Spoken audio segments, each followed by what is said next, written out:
dressed in fancy suits and polished shiny shoes. A noble crowd gathers in a palatial hall, surrounded by a thick and high wall.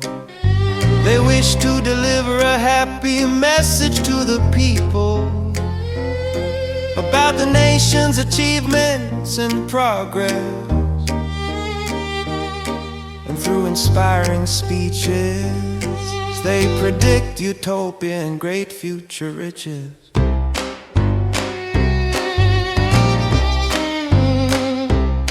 Yet sometimes amongst them arguments erupt, but of course not to disrupt or corrupt. They just try to be fair in dividing the lion's share, and it is done almost in a civilized manner, because respect and unity are declared on their banner. In fact, they are peace-loving folks. They don't battle with swords. Instead, they cut, slush, and destroy using sharp words. Of course, they reject any form of violence or gore, while sending others to fight a bloody war.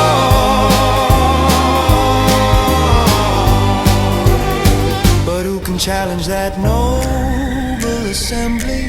Who dares to hurt their feelings unfairly? For they are shielded, protected by the law of immunity, feeling free to ignore their law community, carrying out unlawful activity without impunity.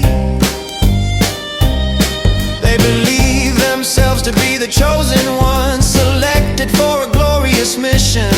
Oh, the hard-working, humble politicians, they spread their authority over seas and lands, assuming the world is in their little greedy hands. But from a very high comes a powerful command. Your scams and corruptions will not stand. Your palaces and powers will turn into sand. Your